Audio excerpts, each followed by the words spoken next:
Selamat datang teman-teman di IMPOD, Ikatan Akuntan Indonesia Muda Wilayah Jawa Timur Podcast. Perkenalkan, nama saya Tiffany dari staf Departemen External Affairs IAI Muda Wilayah Jawa Timur, dan narasumber kita Bang Deddy Surahman. Beliau pengurus di Ikatan Akuntan Indonesia Muda Wilayah Jawa Timur Gen 1, dan beliau juga mengajar di salah satu perguruan tinggi swasta yang ada di Surabaya.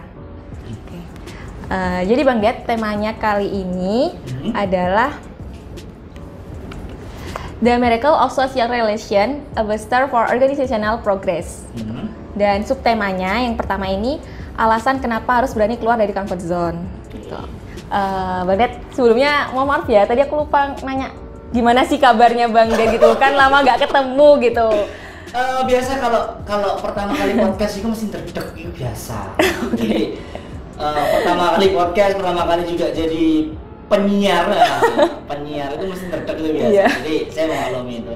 Alhamdulillah hari ini sehat, kondisinya juga kondisi dalam keadaan baik, keluarga juga dalam kondisi baik, teman-teman juga dalam kondisi baik. Ya terjaga. Alhamdulillah. Terus di masa pandemi kayak gini nih, apa sih kesibukannya Bang Deddy? Kalau kesibukan lebih banyak menyibukkan diri dan belajar.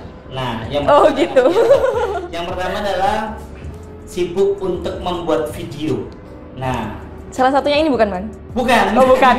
Videonya ini untuk kepentingan mahasiswa. Oke. Jadi kan begini, kalau di masa pandemi ini banyak kami mengevaluasi, khususnya kan memang Bang Deddy ini kan di akademisi ya, mengevaluasi di mana teman-teman ini banyak yang berkeluh kesah tentang paketan, ya, banyak berkeluh kesah tentang paketan, sehingga kita memodifikasi proses belajar supaya tidak banyak keluh kesah lagi, yaitu kita membuat yang namanya video. Jadi kita ini presentasi nih, ada PPT, kita presentasi dan kita rekam. Nah, hasil rekaman itu kita berikan ke mahasiswa. Oke, tadi kan Bang Deddy ini kan Gen 1 di IAI Muda Wilayah Jawa Timur ya? Benar. Nah, selama mengurus IAI Muda Wilayah Jawa Timur itu, Bang Deddy pernah nggak sih kayak keluar dari comfort zone gitu, keluar dari zona nyaman gitu? Keluar dari zona nyaman? Saya masuk IAI udah gak nyaman. Oh gitu? Kenapa ini Bang? Wah. Masuk IAI udah gak nyaman. Karena memang dulunya ya, mau saya ngomong sekarang dulu ya. Oke, dulu. Kenapa saya bilang gak nyaman? Wong saya ini gak pinter di akademik dulunya. Nah artinya, cuman saya seneng organisasi. Saya gak nyaman waktu itu ya, masuk ke IAI itu karena ajaan dari sahabat saya, ya Mas Iqbal namanya. Nah waktu itu memang perintahnya lagi. Nah dia cuma bilang begini, bos ada manggil alun bos ya, bos. Mau nggak ngurus organisasi? Oh mau banget, ini eksternal Jatim lagi. Oh mau deh. Malam-malam tuh sebelum misa kalau nggak salah. Setelah itu dibawa ke perumahan temen nih. Ya itu pertama kali ketemu dengan Mas Alfian yang menjadi ketua periode 2014 sampai 2016. Nah, di sana ngobrol panjang lebar dan lain sebagainya, masih nggak ngerti. Nah setelah nyebutin ini organisasinya apa sih sebenarnya, Ikatan Akuntan Indonesia. Hah? Akuntan loh, nggak apa-apa. Ikatan akuntan gitu ya? Karena yang bikin berat kan karena embel-embel akuntan pakai Indonesia lagi. Iya.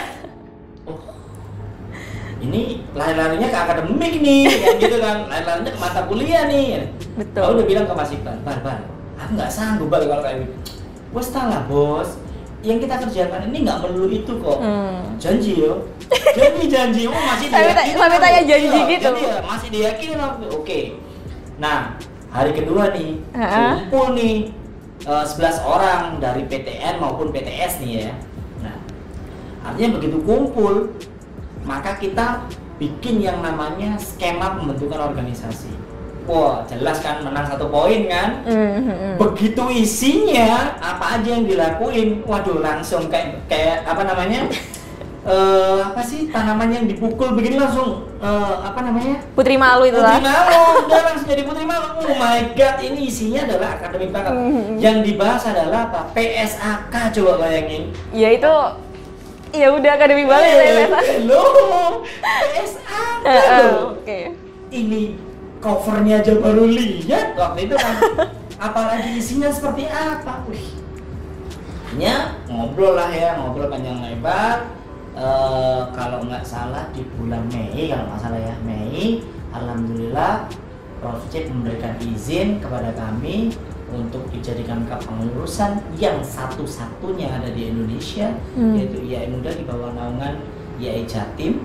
Ya, waktu itu di approve sama Profcip, kita diberikan izin untuk menjadi pengurus. Nah, itu langkah terbesar kita untuk menjaga amanah, menjadi calon profesional akuntan nantinya. Nah, tapi di posisi itu ada kebanggaan tersendiri yang mulai masih ditumbuh, bahwasannya oh ternyata butuh ya, katanya butuh banget. Nah, tapi untungnya adalah apa? Network teman-teman ini kan gede udah kan ya, dengan dosen-dosen kan udah gede kan, memang anak akademik waktu itu memang anak pintar-pintar kan. Nah, akhirnya kenalan dengan si dosen A, dosen B. Nah, ini mulai kejaring nih. Oh, ternyata aku butuh nih. Nah, makanya kita mulai mengungkap yang namanya kebutuhan diri. Nah, itu yang membuat saya nyaman akhirnya. Oh, zona ini zona nggak nyaman tapi tak buat nyaman. Menjadi nyaman. Akhirnya begitu. Ada prosesnya. Ya, proses panjang ini yang membuat saya menikmati bahwa ini asik deh. Nah, alhamdulillahnya adalah saya terima kasih banget nih sudah sampai ke Gen 7. Alhamdulillah ya. Saya ini menjadi syukur nanti bisa bergabung di sini. Ya, itu ceritanya. Jadi zona itu sebenarnya zona nggak nyaman buat saya tapi tak buat nyaman. Oke, tadi kan udah bicarain Bang Dedi ini pernah keluar di zona nyaman gitu ya, yaitu dengan masuk di IAI ini sebenarnya yang nggak nyaman jadi nyaman. Nah, tapi sebenarnya Bang, penting nggak sih kita itu keluar dari zona nyaman? Penting, pakai banget. Penting pakai banget. Kenapa tuh? Penting pakai banget lagi. Zona nyaman ini adalah zona tipuan. Oh gitu. Zona tipuan di mana zona ini yang nantinya kita tidak bisa berkembang. Contoh iya adalah benar. Yang namanya nyaman ya, nyaman. Semisal begini deh, semua itu ada. Kamu mau ngomong apa deh, ada. Terus gimana proses belajarnya? Ya ada kan? Ya stuck di situ aja. Kan, ya? Tapi kalau kita harus istilahnya ada satu titik yang itu di luar jangkauan kita, mau atau tidak mau, kita akan bagaimana berusaha untuk merangkainya, menggapainya, ya kan? Susah kan? Nah, itu adalah keluar dari zona. Jadi keluar dari zona nyaman adalah masalah nilai, gitu loh. Nah, maka kalau kita mau menjadi orang yang bernilai, maka sesegera mungkin kita keluar dari zona nyaman. Gitu loh. Ya walaupun prosesnya nggak enak, pahit, iya. Kalau kita mau jadi orang yang bernilai, kita harus keluar dari zona nyaman. Benar. Nah, tapi itu kadang kita bingung, kapan sih kita harus keluar dari zona nyaman gitu Bang? Secepat mungkin. Secepat mungkin tuh ya, gimana? Secepat mungkin.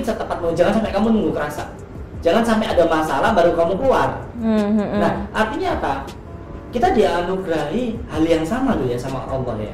Kita punya otak, kita punya hati. Nah, maka kita gunakan fungsi ini dengan baik. Nah, yang membuat kita tidak bisa cepat dan setepat keluar dari zona nyaman adalah lingkungan. Teman. Iya, biasanya kalau udah nyaman sama ini ya mau sama ini terus. Enggak, gitu. Jangan. Tapi maka dari itu kita harus bisa menilai kepada diri kita sendiri. Apakah itu memberikan manfaat? Nah, kembali lagi, apakah itu ada value-nya untuk kita? Kalau nggak ada, sesegera mungkin ambil tindakan.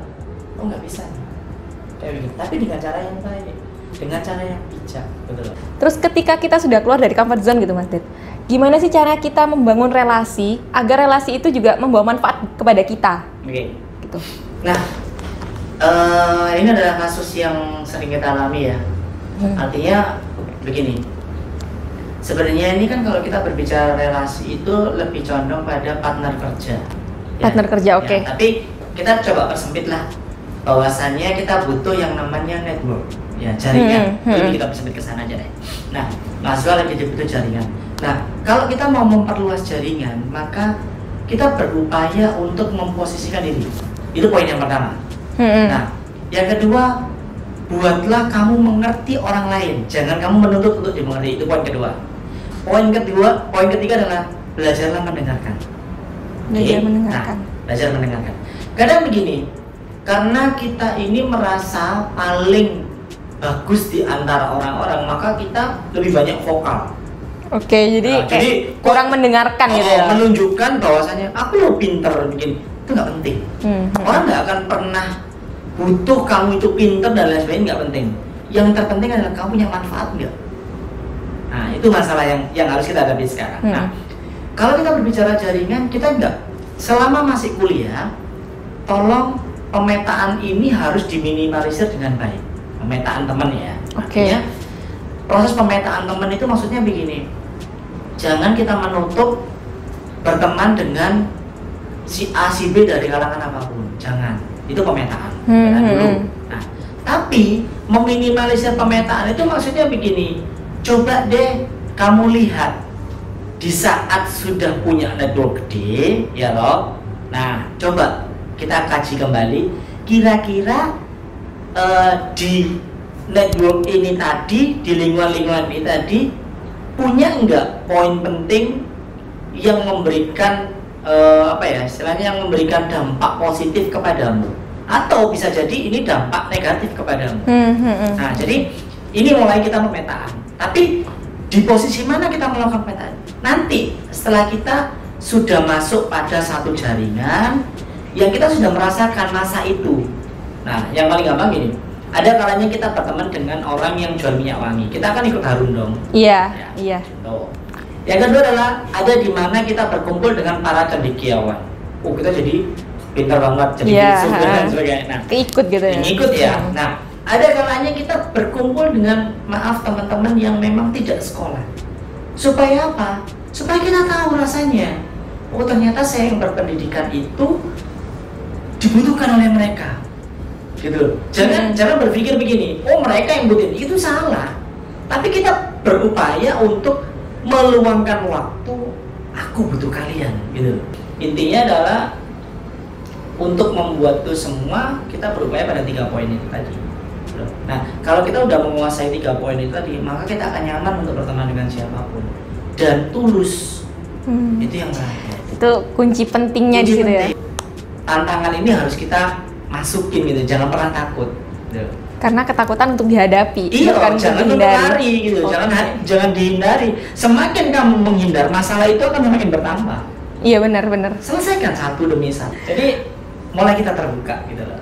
Oke, jadi intinya terbuka. Iya. Terus jangan pernah berpikir bahwa kita ini adalah benar gitu. Enggak, karena tapi itu kita butuh untuk terus belajar. Iya. Itu masalahnya. Oke. Gitu. Oke, tadi ngomong-ngomong soal relasi nih, Bang. Kadang kita udah punya relasi, tapi kita tuh nggak bisa bertahan lama karena kita nggak bisa meningkatkan komunikasi kita yang baik gitu. Oke. Nah, jadi caranya buat meningkatkan komunikasi yang baik itu gimana, Bang? Oke. Kunci yang paling awal adalah jujur. Oke, jujur. 2, kembali lagi tulus, ya kan? Jujur dan tulus adalah kunci awal. Nah, kenapa kita harus jujur? Jujur ini akan menimbulkan responsif diri kita itu semakin tinggi. Ini jujur. Karena apa? Kita nggak punya kepentingan, gitu loh. Kalau kita berteman, kita punya kepentingan. Saya yakin banget, nggak akan lama. Itu akan memperpendek masa kita pertemanan. Pasti. Lainnya mas gak penting ya, gak karena temenan. Itu bukan temen namanya. Nah, yang kedua adalah kita berusaha untuk mengerti orang lain. Kembali lagi, jangan kamu meminta untuk dimengerti. Nah, bahayanya sekarang adalah kita selalu meminta orang lain mengerti kita, tapi kita nggak pernah melihat bahwasannya bisa nggak siapa mengerti dia. Kita kalau mau merubah orang, maka kita harus mengikuti dia dulu. Kita ambil mana hal yang membuat dia sampai bertekuk lutut pada kita. Nah, itu kuncinya. Artinya apa? Mendengarkan, melihat, dan merasakan itu mulai muncul sudah. Nah, dari situ kita sudah mulai menata proses pembicaraan, tata bahasa, terus gaya berpakaian. Nah, kadang-kadang kan outfitmu berapa, ya kan? Kalau outfitmu ini 20.000, tapi inner beautymu 40.000, orang akan melihat outfitmu lebih mahal. Kenapa? Iya, udah bawaan, gitu loh. Auranya gitu ya. Udah bawaan, itu nggak bisa dibohongin. Iya. Dari mana? Dari kita berproses itu tadi. Oke. Gitu loh. Kau pakai baju yang branded sekalipun, memang auramu nggak pas, yo nggak pas, what itu palsu ya, gitu ya udah. Pikirannya orang-orang. Natanya itu dari dalam diri, nanti keluarnya mesti bagus. Jadi udah nggak buang yang namanya negatif itu buang. Supaya apa? Otak sama hati itu nggak gampang sakit. Itu sih. Karena memang yang mempengaruhi pertama itu positive thinking sih. Benar. Itu jangan hanya dilisankan, tapi benar-benar diimplementasikan, benar-benar positif, gitu loh. Nah, pemetaan positif itu juga ada aturan mainnya. Enggak terus ada teman yang sering nyakitin, kamu terus kamu positif, oh enggak begini, enggak lah. Ya enggak. Oke, ada waktunya, oke. Kamu begini, oke. Ya sudah, oke aja, oke lah. Ya udah, kita mulai melakukan proses pembatasan dalam koridor tertentu, tapi tidak memutuskan tali silaturahmi. Itu sih yang harus kita jaga. Gitu. Oke, jadi tadi Q&A yang barusan mengakhiri episode kali ini juga. Dan sekian dulu teman-teman. Sampai jumpa di episode selanjutnya. Jangan lupa di like, komen, dan subscribe. Bye-bye.